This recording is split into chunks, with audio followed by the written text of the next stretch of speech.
It was supposed to be a peaceful week away from the noise of the city.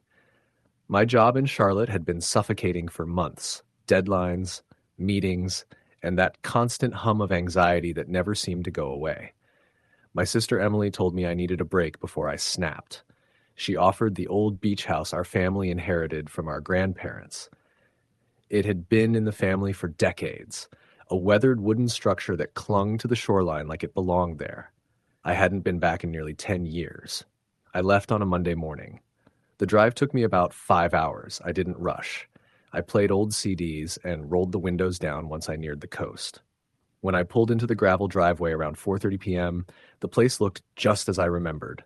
Faded blue paneling, white trim, and a screened-in porch that faced the water. The waves crashed with that familiar rhythm, and the sea breeze carried the scent of salt and something faintly metallic. I assumed it was just the rusting handrail along the porch steps. I unlocked the door and stepped into the living room, greeted by that dusty, dry air that houses collect when they've been closed up for a while. The floor creaked beneath my boots.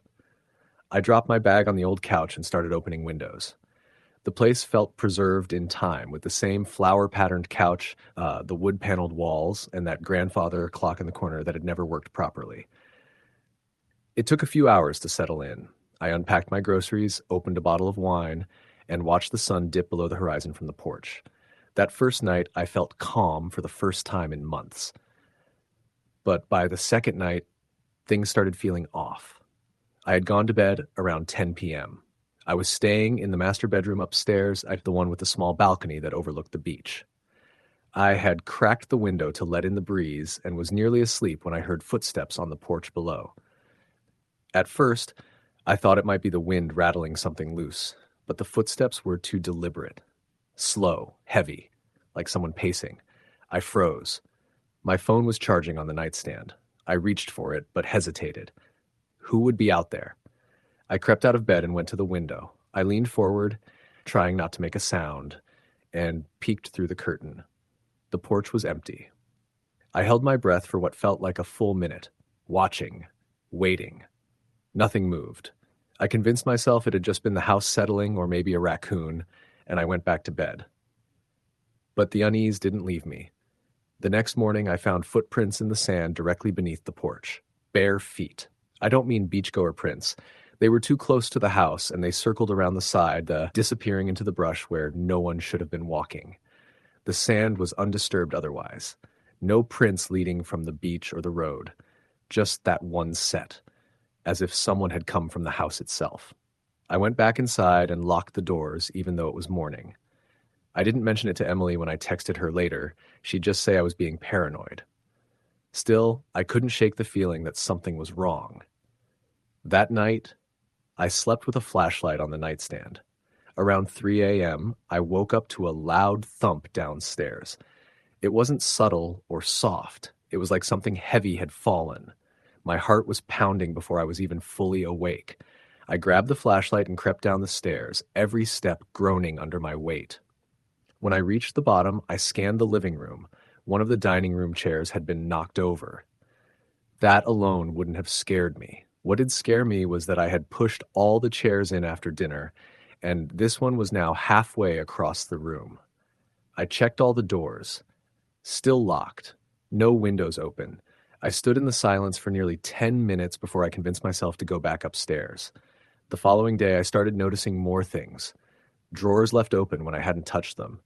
A framed photo on the wall slightly crooked. My toothbrush wet when I hadn't used it. It was subtle, but noticeable, like someone was moving through the house when I wasn't looking. By the fourth day, I started hearing whispers. I thought it was the wind at first. But when I listened closely, it wasn't just noise, it was words. Not loud, not clear, but enough to know there was a voice. A woman's voice. Soft and broken, like she was crying or gasping something unintelligible. It always came from the hallway by the stairs. That night, I sat on the porch well past midnight with a lantern beside me, just staring out into the blackness, daring something to happen. The moonlight reflected on the waves. It was almost peaceful, until I saw a shape standing by the waterline. It was a woman. I could just barely make her out. She stood still, facing the house, Her dress fluttered in the breeze, long and white, like it belonged to another time. I blinked, and she was gone. I didn't sleep at all that night. I started digging the next day. I called Emily and asked if anything weird had happened when she stayed there last summer. She laughed it off. "It's an old house," she said. "Probably rats or plumbing or some storm damage. Don't freak yourself out." But I could tell she was holding something back, so I drove into town and went to the local library. I found old property records and archives on microfilm. It took me 3 hours, but I finally found something. In 1972, a young woman named Lillian Graves had gone missing from the property. She had been renting it with her fiancé while planning their wedding. According to the paper, she vanished one night after an argument. Her fiancé claimed she went for a walk and never came back. Her body was never found. I found an old photo of her in the archive. I stared at it for a long time. It was her, the same woman I had seen on the beach. When I got back to the house, I left the photo on the table and sat in the living room, just listening. Around 11:30 p.m., the house grew icy cold, like someone had opened every window at once. My breath fogged the air. I looked up and saw her. She stood at the top of the stairs. Her skin was pale and gray, and her hair clung to her wet face like seaweed. She stared at me with hollow eyes, unmoving. I tried to speak, but my throat locked up. Then she turned slowly and walked down the hall toward the master bedroom. I followed. I don't know what compelled me to move, but I couldn't stop. I climbed the stairs with shaking legs and turned the corner. The hallway was empty, but the bedroom door was wide open. I stepped inside. Everything was still. Then I heard a soft drip. There in the corner was a growing puddle of water, but the ceiling above it was dry. The water was coming from nowhere. That was the final straw. I packed my things in under 10 minutes, threw them in the car, and drove to the nearest motel. I didn't even lock the door behind me. The next morning, I called Emily and told her everything. She didn't laugh. She was quiet for a long time, then said I wasn't going to say anything, but the last time I stayed there, I saw someone too. A woman. I thought it was a dream. We never went back to that beach house. A month later, I got a letter in the mail with no return address. Inside was a newspaper clipping, another article from the 1970s. This one was about a man named David Sellers, Lillian's fiancé. He had been arrested in 1983 for the murder of another woman, this time in Georgia. Buried in the article was a note that the police had reopened Lillian's case. They suspected he had killed her too and buried her body near the property, but it had never been found. Now, years later, I can't forget her face. I can't forget how cold the house got when she appeared. And I can't forget the wet footprints that appeared across the floor of the bedroom that last night, leading from the balcony door to the bed. No one rents the beach house anymore. It's still in our family, but it sits empty now, decaying quietly by the sea. Sometimes when I close my eyes at night, I hear waves and wind, and a woman's voice, whispering from just beyond the door. Story the end. When my cousin Maria called me to say she'd inherited a beach house from our great-aunt Rose, I didn't think much of it at first. Maria had always been closer to that side of the family, and I hadn't even known our aunt owned a place by the sea. She said it was an old wooden cottage out in a lesser-known part of North Carolina's coast, a town called Inlet's Hollow. She invited me to come help her get it ready to sell. I had just quit my job, so I figured a week or two by the beach wouldn't be the worst way to clear my head. We got there in early May. The drive down was long and boring, just endless pines until suddenly the trees gave way to the ocean. The town of Inlet's Hollow wasn't much, just a diner, a gas station, and a bait shop. The house sat at the far end of a beach road, partially hidden behind high dune grass and weather-beaten fencing. It looked like something out of a faded postcard, painted seafoam green with white trim, a wraparound porch, and windows that stared out at the Atlantic like old, tired eyes. The place smelled like dust and salt and old wood when we first walked in. It had clearly been shut up for years. Maria found the key in an envelope taped to the back of the porch railing, exactly where the lawyer said it would be. Inside, the furniture was all covered in yellowed sheets, and everything had that heavy, yet quiet stillness that only old houses have. As we uncovered the furniture and let the sunlight in, I started to get this weird feeling.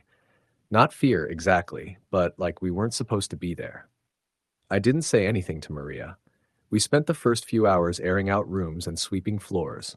The house had 2 bedrooms upstairs, one downstairs, a narrow kitchen, and a living room with a big stone fireplace. Everything looked like it hadn't been touched since the early 70s. There were old photographs on the walls, all in black and white, some of people neither of us recognized. A few had names written in pencil on the back, faded and hard to read: Agnes, Lyle, Eleanor. None of them said Rose, which felt odd. You'd think if it were her house, she'd be in at least one photo. The first night, we cooked spaghetti on the old gas stove and ate on the porch.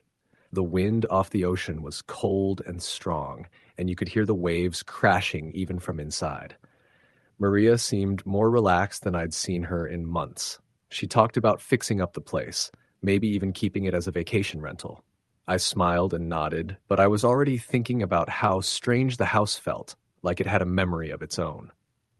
That night, I took the downstairs bedroom while Maria stayed in the bigger one upstairs. I fell asleep easily, but woke up sometime around 3 a.m. to what sounded like footsteps walking across the floor above me. Slow, steady steps from one end of the room to the other. I figured Maria had gotten up for water, but when I texted her, I didn't get a reply. The footsteps stopped as soon as I hit send. The next morning, she said she hadn't left her bed all night. She looked tired, said the air upstairs felt heavy, like it was pressing down on her. I shrugged it off and blamed it on the damp. We spent the day cleaning out closets and drawers. In one of the upstairs rooms, we found a trunk filled with old letters, sea charts, and a dusty photo album. Most of the letters were water damaged or eaten by silverfish, but one stood out. It was folded neatly, still sealed with a wax stamp. The paper inside was yellowed but intact. It was a letter addressed to someone named Ruth, and the handwriting was spidery and hard to read. I remember it said something about returning to the sea and the girl who walks with shadows. Maria looked pale after reading it and said we should burn it. I laughed it off, but she insisted, so we did. I watched the paper blacken and curl in the fireplace, the wax hissing as it melted. That night, the air in the house felt different, stale, charged. I lay awake listening to the ocean and the creaking of the old house, telling myself it was just the wind. Around 2 a.m., I heard the back door slam shut. I got up and checked. Locked. But as I turned to head back to my room, I caught movement out of the corner of my eye. A figure standing at the end of the hallway. Just standing there, tall and still. I froze. My mouth went dry. The hallway light flickered once, then came back on, and the figure was gone. I didn't sleep the rest of that night. The next morning, Maria noticed I looked shaken. When I told her, she didn't laugh. She didn't try to explain it away either. Instead, she told me something that made my stomach twist. When I was a kid, I stayed here once, she said, sipping coffee. I was maybe 8. I remember waking up one night and seeing a girl standing outside my window. She had long, wet hair, and she was barefoot. I thought it was a dream until I saw her again the next night. Great Aunt Rose told me never to speak to her, said she belonged to the ocean. I thought it was just a story to scare me. We decided to take a break from the house that afternoon and went into town. We stopped at the diner, and while we were waiting on our food, Maria struck up a conversation with the waitress, an older woman named Deb who had lived in Inlet's Hollow her whole life. When Maria mentioned the beach house, Deb went quiet. Rose's place? She said, lowering her voice. That house should have been torn down years ago. Why? I asked. Deb hesitated, glancing around. You ever hear about the Miller girl? Evelyn Miller. She drowned back in 1962, was staying in that house with her parents, went out to the shore at night and never came back. They found her dress on the dunes, but not her body. I felt a chill creep up my spine. Rose said she saw her, Deb continued. Said Evelyn came back, but not as a girl anymore. Said she wasn't right. Folks thought Rose had gone crazy, always talking to shadows and keeping the curtains closed. Then she just stopped coming to town one day. Stayed in that house alone until she died. When we got back to the house, the front door was wide open. We were sure we'd locked it. Inside, nothing was stolen, but everything felt wrong. Like the furniture had been moved slightly. The air was colder. The old clock on the mantel, which hadn't worked in decades, was ticking. That night, Maria and I slept in the same room. Neither of us wanted to be alone. Around midnight, we heard soft music playing, like a music box from somewhere downstairs. We didn't have any music boxes in the house. We crept down together, flashlight in hand. The sound was coming from the living room. As we stepped in, the room fell silent. The fireplace, cold all day, was burning with a pale blue flame. We ran. We spent the night in the car, parked by the edge of town. The next morning, Maria said we needed to go back, just long enough to grab our things and lock up. I didn't want to, but I couldn't let her go alone. The house was quiet when we returned. The blue flame was gone, but the smell of burning wax still hung in the air. We packed fast. As I was walking down the stairs with my duffel, I saw something in the mirror by the front door, a girl in a soaked white dress standing behind me. Her eyes were black hollows, and her mouth hung open, too wide, like she was screaming silently. I turned around. Nothing. The mirror cracked. We didn't speak as we drove away. Maria sold the house as is to a developer. Last I heard, they planned to tear it down and build condos. But I looked it up a few months ago. Construction never started. The house is still there, boarded up, abandoned. Locals say they see a girl walking the shoreline at night, her dress dragging in the sand, her face lost to the shadows. I still dream about her sometimes. The girl who walks with shadows. Story the end. A few summers ago, I took a trip with my cousin Maya to a remote beach town on the North Carolina coast. We found a 2-story rental house through a small local agency that specialized in properties away from the big tourist areas. It was tucked right at the edge of a pine grove, about 50 yards from the shoreline. The house looked weathered and gray, the kind of structure that had seen decades of salt and storm, but it had charm. A wraparound porch, faded blue shutters, and a creaky wooden deck that overlooked the dunes. For $400 a week, we didn't ask too many questions. Maya had just finished a rough semester at college and needed a break. I had just quit a soul-sucking job in Raleigh. We figured it would be good to get away from everything. No responsibilities, no deadlines, no expectations. Just the ocean, the breeze, and maybe some late-night drinks. What we got instead still haunts me. The first 2 days were uneventful. We arrived in the afternoon, dragging bags up a narrow staircase that groaned under our weight. The interior was dated, yellowed wallpaper, old brass fixtures, creaky floorboards, but clean. The furniture was mismatched but cozy, like someone's grandmother had lived there for decades and never updated a thing. Maya joked that the place smelled like mothballs and secrets. That first night, we heard sounds coming from the beach. It was close to midnight. We were on the porch, sipping cheap wine and talking about old friends when we heard what sounded like humming, low, slow, and deliberate. We looked out toward the dunes but saw no one. No lanterns, no flashlights, no signs of movement. The beach was empty. "You heard that, right?" I asked. Maya nodded, her glass halfway to her lips. Sounded like singing. The sound stopped after a minute. We shook it off as some distant campers or someone playing a radio further down the beach. But something about it unsettled me. It wasn't just the singing, it was how close it had sounded without any trace of a person nearby. The next morning I walked the beach alone. The tide was coming in and the air smelled fresh. I walked south toward a weathered pier that stretched out like broken fingers into the surf. Near the base of the pier, buried in the sand, I found something odd. A child's shoe. Old, faded, and partially buried. The strange thing was the imprint next to it, half a footprint pressed deep into the sand, but only one. No matching tracks leading away. The tide hadn't reached it yet.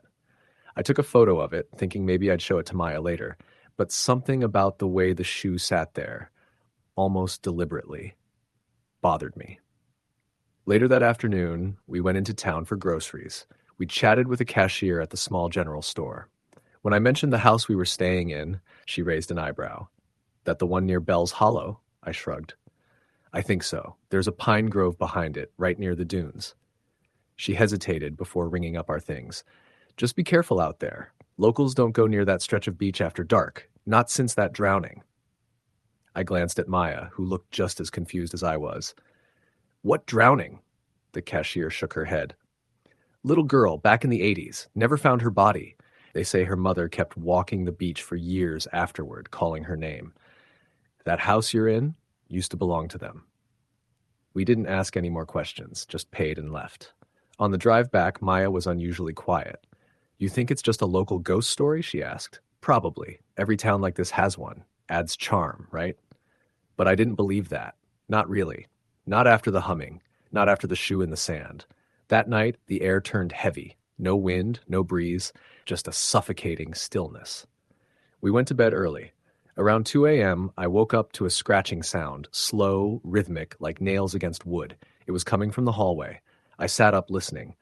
The house was dead quiet, except for that faint scratching. I got up and opened my door, peeking into the dark hallway. Nothing there. I walked toward the sound, heart pounding, until I reached the front door. I flicked on the porch light and opened it. No one was there. But on the porch railing, I saw something chilling. A single wet handprint. Small. Child-sized. Pressed firmly against the wood, water still dripping from it. My blood ran cold. I didn't wake Maya. I don't know why. I just closed the door, locked it, and sat in the living room until the sun came up. When I told her the next morning, she didn't laugh or accuse me of dreaming. She believed me. She believed me because she had a dream that night.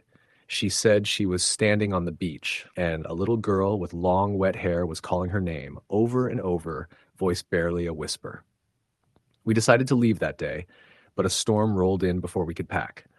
The wind picked up and the rain came down in sheets. The power flickered, then went out completely.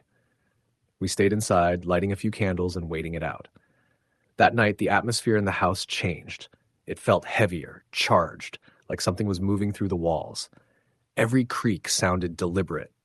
Maya stayed on the couch, wrapped in a blanket, while I sat near the window, watching the trees thrash in the wind. Around midnight, the humming returned. This time it was unmistakable, clear, plaintive, and close. It wasn't coming from the beach. It was inside the house. I looked at Maya, and her eyes were wide with terror. "It's upstairs," she whispered. We crept to the staircase, each step creaking underfoot. As we reached the top, the humming stopped. The hallway stretched out in front of us, lit only by the soft glow of a candle Maya held. The door to the far bedroom, one we hadn't used, was ajar. We pushed it open slowly. The room was cold, freezing, and in the middle of the floor was a puddle of water, just sitting there, glistening in the candlelight as if someone had been standing in that exact spot, soaking wet. The window was shut tight. No leak, no broken roof tile, no explanation. On the wall, written in fog, was one word: Mommy. We bolted from the room and ran downstairs. We stayed up all night, every light in the house on, until the storm passed and daylight broke through the blinds. We left that morning without cleaning or packing. Just grabbed what we could and drove, not speaking for hours. It wasn't until we were halfway back to Raleigh that Maya said something that chilled me. "When we were in that room," she whispered, "did you hear what she said?" I shook my head. She whispered, "You're not her." I didn't respond. I didn't know how. We told the rental agency the power went out and the storm made the place unsafe. They refunded us without question, like maybe they'd heard it all before. Months later, I did some digging. Found an old newspaper archive from 1983. A girl named Lily Martin went missing while playing near the dunes behind her house. The mother, Rachel, refused to believe she had drowned. She walked the beach every night for years, calling her name, convinced Lily would return. The mother died in that house in 1997, alone. The last photo taken of her showed her standing on the porch, eyes hollow, hair whipping in the wind. Behind her, in the reflection of the window, was a faint shape, a small girl in a dress standing in the hallway. We never went back to that beach, and to this day, I still dream of humming at night. Sometimes I wake up with sand on the floor by my bed. Story the end. It was the summer of 2019 when I stayed at the beach house that changed my life. I wasn't expecting anything unusual when my cousin Danny invited me to spend a couple of weeks with him and a few friends at his uncle's house on the South Carolina coast. The place had been vacant for nearly a year, and his uncle had offered it up for free just so someone would be staying in it for a while. The house was beautiful, old, and sat perched on a quiet, weathered stretch of beach where the wind never seemed to stop rustling the dunes. I remember thinking how peaceful it all felt as we first pulled up the driveway. 4 of us in Danny's truck, with surfboards strapped to the roof and coolers full of food and beer. The group included me, Danny, his college friend Lisa, and her brother Corey. We were all in our early 20s. It was supposed to be 2 weeks of surfing, hanging out, and drinking under the stars. The place had 3 floors. The top floor with a loft bedroom and a balcony, the main floor with a kitchen, living room, and a couple of bedrooms, and a basement that was more like a sunken level, windows on one side looking out to the beach, but partially underground due to the slope of the land. Things started off normal enough. We unpacked, picked rooms, and spent the first couple of days living like we had nothing to worry about. I took the basement room because it was the coolest. Literally. It stayed 10 degrees cooler than the rest of the house and had a sliding glass door that opened straight out to the beach. I didn't think twice about it, even when Lisa said it gave her the creeps. "You sure you want to stay down there alone?" she asked that first night. I laughed. Why wouldn't I? She gave me this look, like she wasn't quite sure herself. I don't know.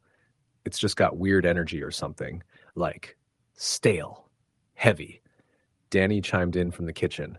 My uncle says it used to be a storm shelter or something. Maybe that's why it feels off. Concrete walls and low ceiling. Not exactly cheerful.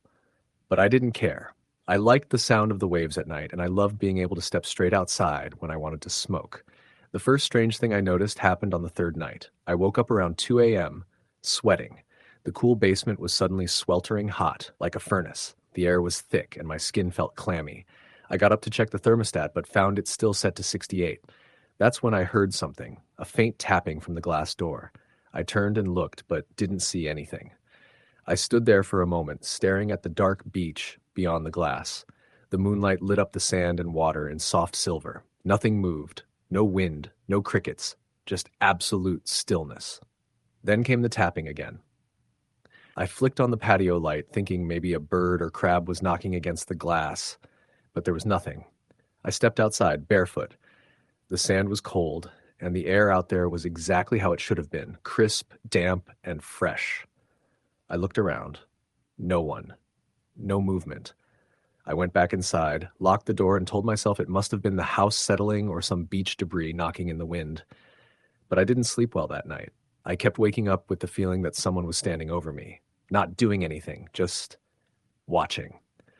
A few nights later, Lisa said something that made my blood run cold. "You ever feel like someone's whispering in the house?" We were all on the balcony, having a drink around midnight, watching lightning flash far out at sea. "What do you mean?" Corey asked. Lisa looked embarrassed. "I mean, I don't know. Sometimes when I'm in my room, I hear this whispering. Really faint, like right in my ear." Danny shrugged. "This place creaks a lot. Probably the vents." Lisa looked at me. "No, it's not the vents. It's whispering, like voices. Sometimes it sounds like two people having a conversation just out of earshot." I didn't say anything, but I'd heard it too. Once, the night after the tapping, I woke up to what I thought was someone talking in the basement hallway. When I opened my door, there was no one there. Later that week, things started escalating. I woke up one morning to find the furniture in the basement rearranged. The lounge chair had been moved to the far corner, and the rug was rolled up and pushed against the wall. I asked everyone, but no one claimed to have been down there. I assumed someone had been drunk and messed with it, though Danny swore he hadn't even gone downstairs that night. Then, during dinner one night, the sliding door in the basement slammed open by itself. We all heard it from upstairs. Danny and I went down, thinking maybe the wind had caught it, even though it was locked earlier. But when we got there, the door was wide open, and the curtain was fluttering wildly. There wasn't a trace of wind on the beach, not even a breeze. We closed the door and checked the lock, still engaged. It had somehow opened on its own, then locked again. We were all rattled, but none of us wanted to admit that something might be wrong with the house. We just avoided the basement as much as possible. I started sleeping on the couch in the living room, claiming the basement was too humid for me. But the truth was, I couldn't take the pressure in that room anymore. It felt like being underwater. And the dreams I was having down there, they were getting worse. In one of them, I saw a woman standing on the beach at night, her back to the house. She had long black hair and was wearing a white dress soaked in seawater. She never turned around, but I knew she was dead. The dream always ended the same way. She would raise her arm and point toward the house, and I would wake up gasping for air, my sheets damp with sweat. The last few days of our stay were the worst. One night, Corey woke us all up screaming. We ran into his room and found him sitting up in bed, eyes wide with terror. He pointed to the corner of his room and said, "She was there. She was standing right there." We tried calming him down, but he wouldn't stop shaking. I was asleep, and then I heard her voice. She said, "You're not supposed to be here." She was just standing there. I couldn't move. We kept the lights on all night after that. None of us slept. That was when Danny told us something his uncle had never mentioned before. Apparently, back in the 60s, a woman drowned out here. She was staying in this house when it happened. Some kind of freak accident. No one saw it happen, but they found her body washed up near the dunes. My uncle said she was a distant cousin. They were renting the place for the summer. Lisa was pale. Did he say what she looked like? I don't know. I think he said she had dark hair. Why? Lisa swallowed hard. Because I think I saw her too, on the beach last night. I thought it was a dream. No one said it, but we all knew we needed to leave. We cut our trip short and packed everything the next morning. But before we left, I went back to the basement to grab a charger I'd left behind. As I stepped into the room, the air turned heavy again. The kind of pressure you feel before a storm. I grabbed my charger and was about to leave when I heard it, right behind me, a breath. Just one. I turned, but no one was there. As I started up the stairs, I heard a whisper. Not words, just a sound, low and urgent. It came from the corner where the lounge chair had been moved. I didn't look. I just ran. We never went back. Danny's uncle sold the house a few months later. We didn't ask who bought it. I didn't want to know. To this day, I still have dreams about the woman on the beach. Sometimes she's pointing at the house, sometimes she's walking toward it, and sometimes she's standing right at the glass door of the basement watching me sleep. Story the end. It was the kind of place that seemed too perfect to have anything wrong with it.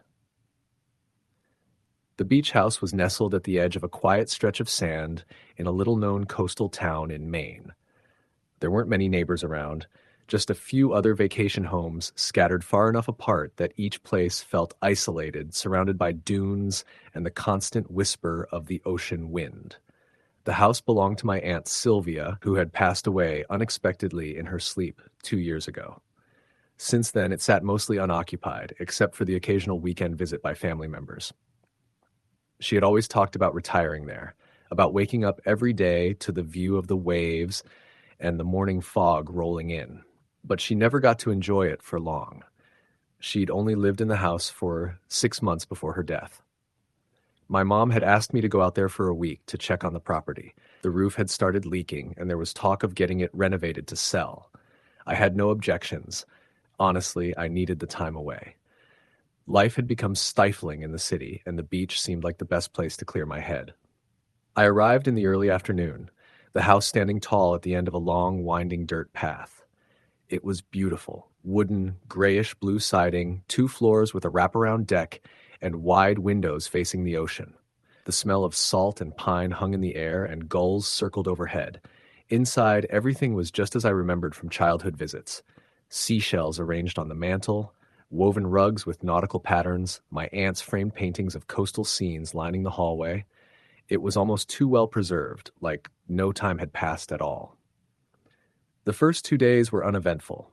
I made notes about the roof damage and contacted a local contractor. I spent time walking the beach, collecting driftwood, and reading old books I found in her study. I cooked simple meals, drank wine on the deck, and fell asleep to the sound of waves. But by the 3rd night, things began to feel off. It started with the wind. Not the normal, gentle coastal breeze I'd grown used to, but something else. Sharp, angry gusts that shook the window panes. I woke up around 3 a.m. to the sound of the front screen door slamming repeatedly. I had locked it, I was sure. I went downstairs, turned on the porch light, and stepped outside. The door was swinging on its hinges, but the latch had been undone from the inside. I checked the house, every room, every closet. Nothing. No signs of forced entry. Just me, alone. The next day, I brushed it off. I told myself the wind had worked the latch loose somehow, even though it didn't make sense. I kept the radio on most of the day, trying to push away the unsettling quiet that seemed to settle deeper into the house with every passing hour. That night, I found my aunt's journal. It was tucked away in her nightstand, beneath a bundle of old photos. I hadn't meant to snoop, but curiosity got the better of me. The entries were normal at first. Notes about gardening, thoughts on retirement, the peacefulness of the sea. Then things took a turn. One entry read, "There's something in the house. I keep hearing footsteps upstairs, but when I go to check, no one's there." I thought maybe I was going crazy, but then the lights started flickering, and the cold spots, it's not just in my head. It's angry. I think it followed me here. I read that page 3 times. The entries that followed became increasingly erratic, scribbled handwriting, pages torn out, mentions of shadows moving at night, of whispers coming from the attic, of dreams that bled into waking life. Her last entry was just 2 words, written in large, shaking letters. "It's here." I felt my stomach knot. My aunt had no history of mental illness. She was calm, rational, a former literature professor, and I had no reason to believe she'd make something like this up. That night, I slept with the lights on. At 2:47 a.m., I woke again. This time it wasn't the wind or a door. It was the creaking sound of floorboards, slow and deliberate, like coming from the hallway just outside my bedroom. My body locked up. I listened, barely breathing. The footsteps stopped right at my door. There was no knock, no sound of the doorknob turning, just nothing. I couldn't move. I stared at the gap under the door, expecting to see a shadow, feet, anything. But nothing appeared. After what felt like hours, I finally worked up the nerve to yank open the door. Empty hallway. I walked through the entire house again. This time, I carried the fire poker from the fireplace. Still nothing. I checked the front and back doors. Both locked. I even checked the attic, just dusty boxes and insulation. But I knew I wasn't imagining it. The next morning, I found seaweed inside the house. A damp trail of it led from the front door through the living room and disappeared at the base of the stairs. The door had been locked from the inside. I took a picture, not knowing what else to do. I called my mom and told her I didn't feel right staying. She said it was fine, that I could come home early. But something inside me didn't want to leave yet. It wasn't bravery, more like a deep need to understand what was happening. That evening, I stayed up late researching the area. The local library had digitized historical newspapers online. I searched the house's address and found something I wish I hadn't. In 1974, a young couple had gone missing after renting the house for the summer. Their belongings were still inside, untouched. The article mentioned that neighbors reported hearing screams the night before their disappearance, but the case was never solved. No signs of a break-in. The only clue was a wet trail of seaweed found inside. I shut the laptop and stared into the darkness. I didn't sleep that night. The following day, I drove to the nearest diner and asked the waitress if she knew anything about the house. She was older, maybe in her late 60s, and when I gave her the address, her face tightened. "That place should have been torn down years ago," she said. "Bad energy there. Always has been. Locals won't go near it after dark." I asked why. She hesitated, then leaned in close. "People used to say it was cursed. Long before your aunt bought it, there were stories. Ships wrecked off the coast, bodies washing up right where that house sits. Some said the house was built on top of old graves, maritime burials sailors never recovered from the deep." I left the diner with a lump in my throat. That night, I decided to confront whatever it was. I stayed up in the living room with every light on, the journal beside me, and the fire poker in hand. Hours passed. Midnight came and went. Then, just before 3 a.m., the temperature dropped. Not gradually. It was sudden. My breath fogged in front of me. The lights flickered, then died. I fumbled for my phone flashlight. From the upstairs hallway, I heard the unmistakable sound of water dripping. Then footsteps. Then a dragging sound, like something heavy being pulled across the floor. The air grew thick with the scent of salt and rot. Then I saw it. At the base of the stairs, partially illuminated by my phone light, stood a figure. Tall, drenched. Its hair hung over its face, tangled with seaweed. Its skin was gray-blue, swollen like it had been underwater too long. It stared at me with milky, lifeless eyes. And then it opened its mouth, and I swear I heard the sound of rushing waves, deafening, endless, deep. I ran. I don't remember unlocking the front door. I just remember running down the beach barefoot, cutting my feet on shells and driftwood, not stopping until the house was far behind me. I stayed the rest of the night in my car, parked near the highway. I drove home the next morning and never looked back. We sold the house a few months later. A young couple bought it, unaware of its history. I sometimes check the property listing online. It's changed hands twice since then. The price keeps dropping. Sometimes I wonder if they've seen it too, if they've heard the footsteps at night, if they've followed the trail of seaweed, or maybe it just waits for someone new. Story, the end. When Rachel and her husband Mark found the listing for the beach house, it felt like a dream. The photos showed a charming two-story place nestled among dune grass, perched right on the edge of a quiet beach in Maine. The house had weathered gray siding, wraparound porches, and windows that caught the golden morning sun.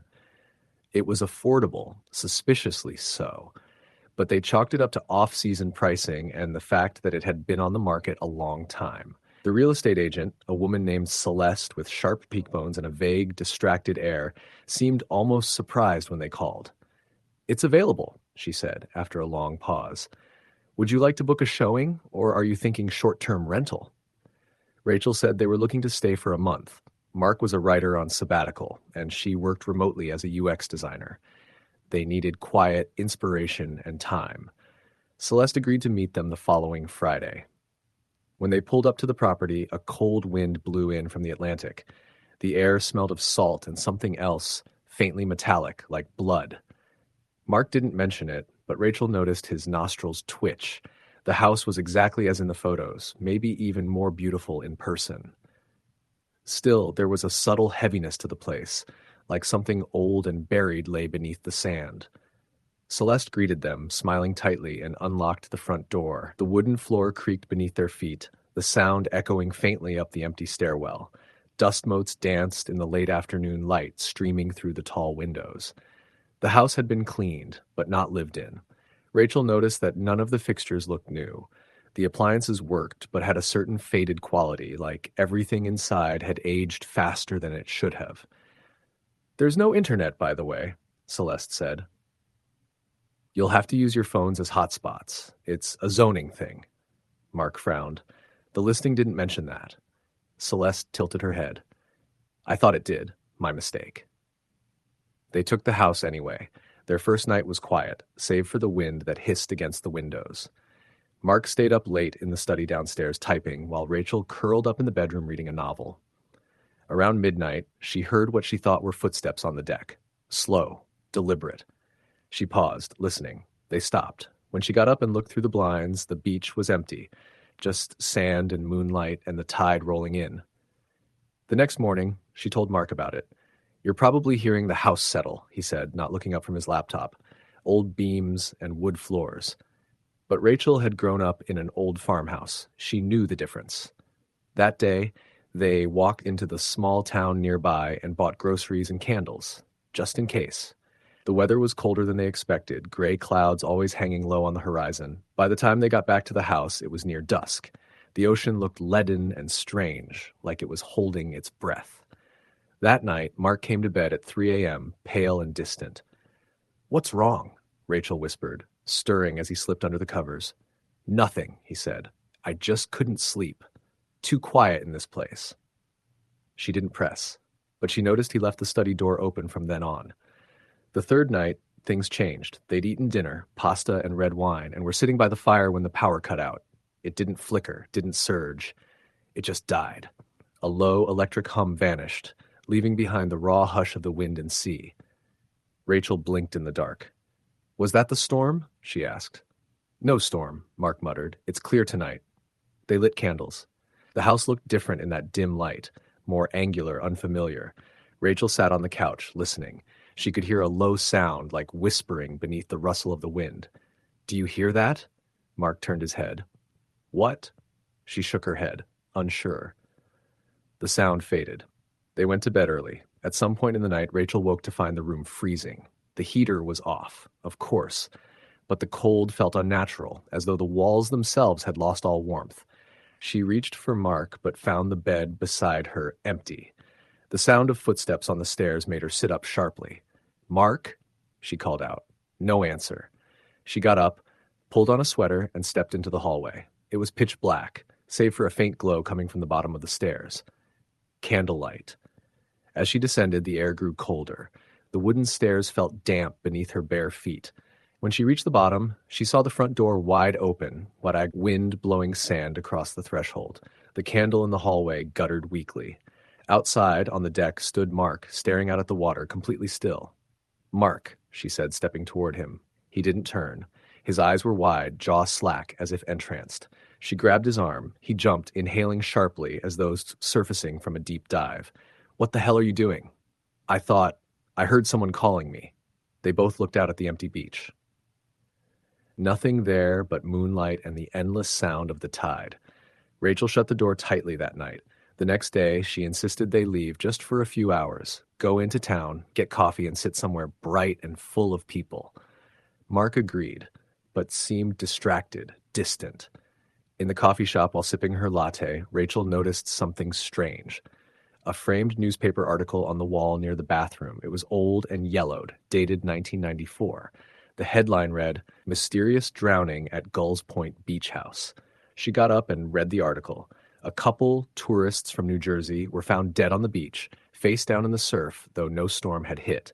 Their deaths were unexplained. Locals believed it was a suicide pact, but the autopsy showed no signs of drowning. Cause of death was never determined. The photo in the article showed the same beach house they were staying in. Rachel showed Mark. He went pale, but didn't say anything for a while. Then, people die all the time. Could be coincidence. But she noticed he didn't write that night. He just sat by the fire, silent. The dreams started soon after. Rachel began waking up drenched in sweat, the scent of salt water heavy in the air. In the dreams, she wandered through the house, only it wasn't the same. The floorboards bled dark water. The windows looked out into endless black ocean, and the moon was wrong, too big, too red. One night she dreamed someone stood at the foot of the bed, tall, soaked, dripping. She couldn't move, paralyzed, watching as the figure leaned close and whispered something in a garbled, wet voice. When she woke up, her pillow was damp. She told herself it was sweat. Mark stopped sleeping altogether. He'd sit by the fire all night, staring. The bags under his eyes grew darker. He muttered to himself sometimes. Once she heard him whisper, "She's in the walls." Rachel decided they had to leave. She began packing the next morning, frantically stuffing clothes into bags. Mark didn't help. He just sat at the kitchen table, eyes empty. "Mark, we need to go." He didn't respond. She grabbed his arm. "Mark, listen to me. Something is wrong with this place." He slowly turned toward her. "She said I can't leave," he whispered. "Who?" "The woman in the water." That night he disappeared. Rachel woke at 3 a.m. to find him gone. The front door was open again. She ran outside, screaming his name. The moon was high, the beach empty. No footprints in the sand, no sign of him anywhere. She called the police. A search was launched. They combed the coastline for 3 days. Nothing. No body, no clothes, no evidence he'd ever been there. Rachel was questioned extensively. She told them everything she could without sounding insane. She left the house the next day, didn't even pack the rest of her things. Just drove to the airport and booked the first flight home. Months passed. No word. No sign of Mark. It was ruled a missing persons case. Foul play was suspected, but nothing proved. Rachel went to therapy, tried to move on, but the dreams returned. One night, she woke in her apartment in Boston, heart pounding. The air smelled of salt. The floor by her bed was wet. She followed the trail to the hallway, trembling. There, in the reflection of the bathroom mirror, she saw him, standing behind her, dripping, pale, eyes empty. He whispered something in a voice like the sea. "Come home." Rachel smashed the mirror. After that, she moved inland, cut off all contact with anyone who mentioned the beach house. But sometimes at night, she still hears the tide. And sometimes she dreams of walking back into that house, the door creaking open, the floor wet with seawater, and Mark standing by the window, smiling, waiting. Story the end. It was the summer of 2016 when I first stepped foot into the old beach house on the edge of Cape Hatteras, North Carolina. The house belonged to my late uncle, a quiet, reclusive man who had passed away earlier that year. His passing was sudden, natural causes, they said. He didn't have much family, and I was surprised to learn that he had left the beach house to me. It was nestled in the dunes just a 5-minute walk from the shoreline, isolated enough that the nearest neighbor was at least a quarter mile away. It should have been the perfect place for some solitude, a getaway from my busy life in Raleigh. When I arrived, the air smelled of salt and old wood. The house stood tall but slightly slanted, as if leaning into the wind from years of storms. It had whitewashed siding, most of it peeling, and a wraparound porch that moaned under my footsteps. The house had clearly been neglected for years, but something about it drew me in. Maybe it was the idea of having my own place by the sea, or maybe it was guilt. I hadn't seen my uncle in almost 10 years. I thought I could at least honor him by cleaning the place up. The first few nights were quiet. I brought a sleeping bag and camped out in the main room, since I wasn't sure which of the 3 bedrooms had a usable bed. The power was still connected, and the water worked, though it tasted metallic and old. I spent my days clearing out cobwebs, scrubbing mold from the bathroom tiles, and removing stacks of musty newspapers and magazines. Most of them dated back to the 1980s. I found odd things too, bones of small animals in the attic, old glass bottles with no labels, and a porcelain doll that had one eye missing and the other looking far too real. But it wasn't until the 4th night that I started to feel like I wasn't alone. I woke up around 2:30 a.m. to the sound of something creaking upstairs. At first, I thought it was just the house settling. Old places like this always made noise. But then the creaking turned into distinct footsteps, slow, deliberate steps, like someone pacing back and forth in the hallway above me.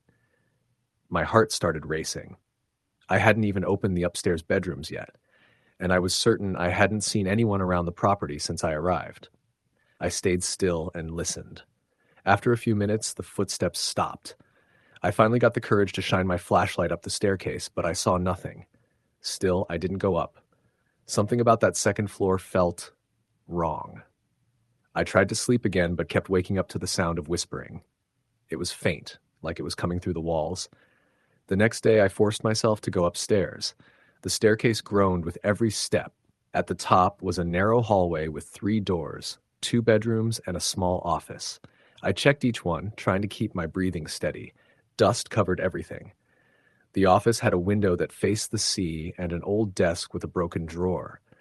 One of the bedrooms had a mattress covered in mold. The other had a mirror hanging on the wall with a deep crack running across it. It was in the cracked mirror that I saw the first real sign that something wasn't right. As I turned to leave the room, I glanced back and saw what looked like a shadow, tall and thin, standing just behind me in the reflection. But when I spun around, there was no one there. My heart dropped into my stomach. I didn't sleep that night. I sat up, flashlight in hand, waiting to hear the footsteps again. They didn't come, but the whispering returned. Louder this time. Clearer. It sounded like someone saying, "Get out!" By the end of the week, I was ready to leave, but something kept me there. Maybe it was curiosity. Maybe it was fear. I told myself I'd stay just a few more nights, finish sorting through my uncle's things, and then I'd sell the place and be done with it. That next evening, I found something strange in the basement. I hadn't wanted to go down there. The door to the basement was in the kitchen, hidden behind a loose panel in the wall. I only discovered it because I dropped a glass and it rolled behind the fridge. When I pulled the fridge away from the wall, the panel shifted. I tugged at it, revealing a narrow, steep staircase leading downward into total darkness. The basement was cold and damp, with stone walls and a dirt floor. It didn't look like a place anyone had visited in decades, but there were signs that someone or something had been there recently. I found candles burned down to stubs, arranged in a circle. The center of the circle was blackened, like there had been a small fire. In the corner was an old wooden box. Inside, I found scraps of paper, each with strange symbols written in what looked like charcoal or ash. Some of them had what appeared to be dried blood. I took pictures of everything and backed out slowly, feeling like I was being watched the entire time. That night, the whispers became screams. They didn't come from the walls this time. They came from the upstairs hallway. I bolted upright and turned on every light I could, but the bulbs kept flickering, one by one, until only the kitchen light remained. Then came the sound of heavy footsteps, fast and angry, stomping down the stairs. But when I looked, Nothing was there. I fled the house that night and slept in my car. I wanted to leave, but I didn't. Something in that house had tied itself to me. I could feel it. When I tried to start my car the next morning, the battery was dead. My phone wouldn't turn on. The air smelled like salt and sulfur. I walked half a mile to the nearest house to use a phone, but no one answered the door. When I finally returned to the house, I found the front door wide open. Inside, everything had been rearranged. The photos on the walls were upside down. The kitchen chairs were stacked on top of the table. My sleeping bag had been moved to the second floor hallway, and my clothes were soaked in seawater. But the most disturbing part was what I found written on the bathroom mirror in what looked like dried blood. "You're already dead here." I scrubbed it off and tried not to panic. That evening, I made a fire on the beach, desperate to get away from the house, even for a few hours. I stayed out there until well past midnight. As I stared into the flames, I thought I heard the sound of someone walking through the dunes behind me. But every time I turned, there was nothing. Just darkness and wind. When I went back inside, the house was completely silent. Too silent. I went upstairs, flashlight trembling in my hand, and found the cracked mirror had been shattered completely. Glass pieces covered the floor. Then I heard a laugh. A deep, echoing laugh coming from the basement. I ran. I didn't stop running until I got to the main road. A passing truck saw me waving and picked me up. The driver was an old local man who didn't say much until I told him which house I had come from. He got real quiet. Then he asked if I had stayed more than 3 nights. I nodded. He said, "You shouldn't have. No one's lived there in 50 years. Last person who did killed his whole family. They say the place makes you stay, makes you part of it." I thought he was just telling a story to scare me, but I later found records online that matched what he said. My uncle wasn't the original owner. He had inherited the house after marrying a woman whose family had owned the property for generations. She disappeared mysteriously.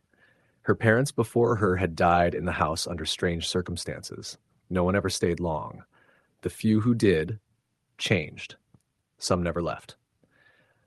I left Cape Hatteras the next morning, sold the house to the state a year later. They planned to demolish it, but when the construction crew arrived, they found it burned to the ground. No sign of lightning, no nearby fires, no explanation. I still have the photos I took in the basement. Every now and then I hear whispering in my apartment. Just faint, almost like the wind, but sometimes when I look into the mirror, I swear I see a shadow standing behind me. Tall, thin, just watching. Story, the end. The beach house had been in my family for generations, passed down through my mother's side like a fragile heirloom. It stood on a stretch of rugged coastline in a small town where the ocean winds whipped wild and the sand dunes shifted with the tides. The house was weathered, with peeling white paint, creaky floorboards, and windows that rattled against the gusts. But to me, it was a sanctuary, someplace to escape the city's relentless noise and the weight of everyday life. My first visit to the beach house as a child had been magical. I remembered the salty air, the endless blue waves, and the way the sunset dipped slowly behind the horizon, coloring everything in gold and amber. But as I grew older, the visits became less frequent. After my mother died, the house was left untouched for years, shuttered against the storms and the curious neighbors who whispered about the family's strange misfortunes. When I inherited it, I was hesitant but also drawn to it, an unspoken pull to understand the history, to reconnect with the place that had been part of my childhood. It was a cold October when I decided to stay in the beach house alone for the first time. I wanted to clear my head, write, and just be with the memories.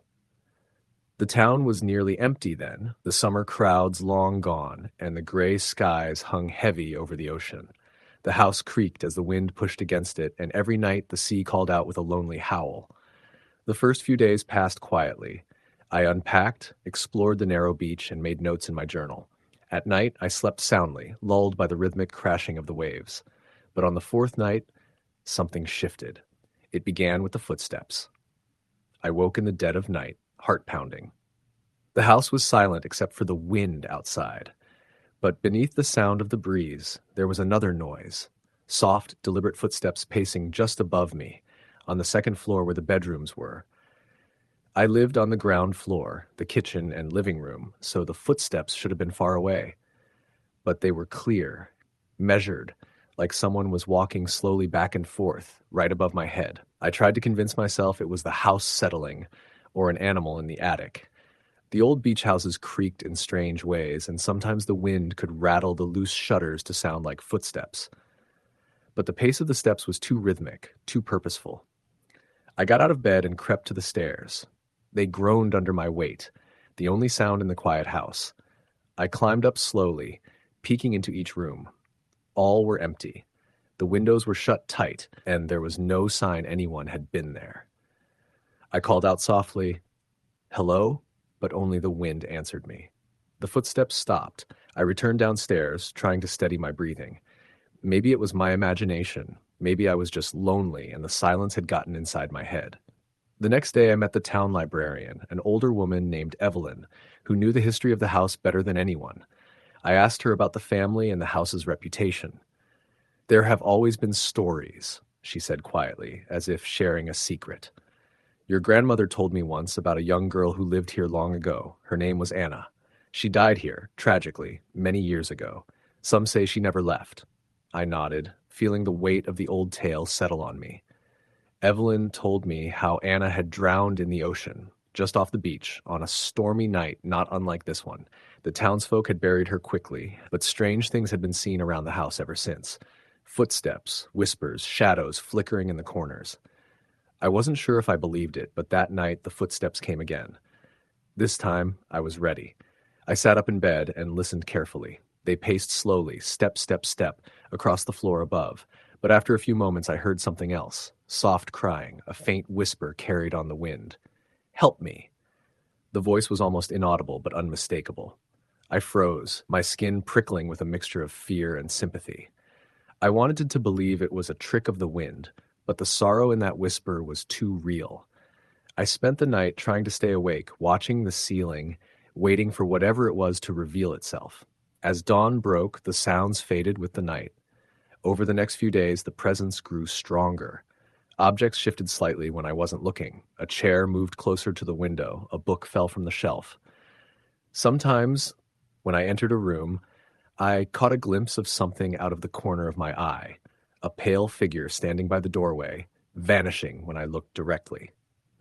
One evening, after a long walk along the beach, I found myself drawn back to the edge of the cliffs near the house.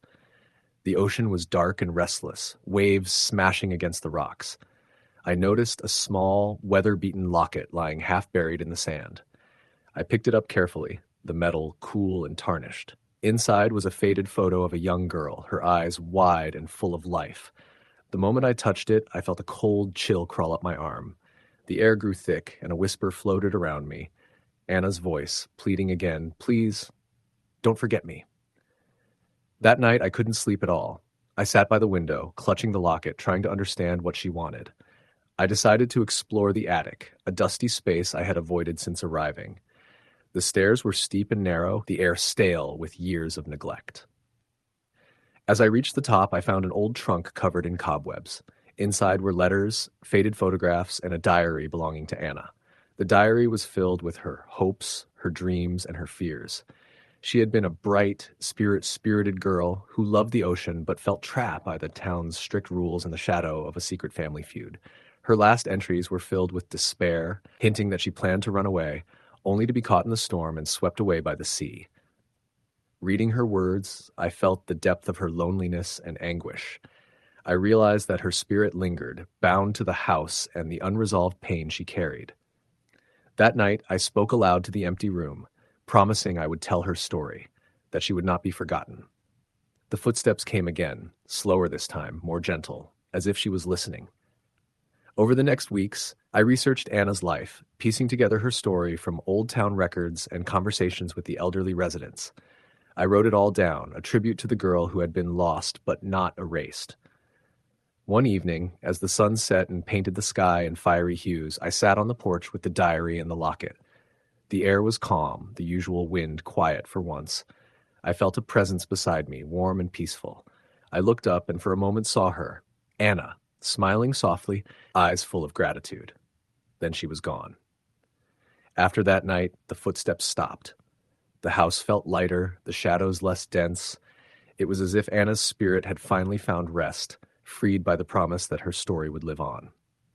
I stayed in the beach house for several more months, feeling a new connection to the place and the history it held. I understood now that some places carry memories that don't fade, and some spirits linger not to harm, but to be heard.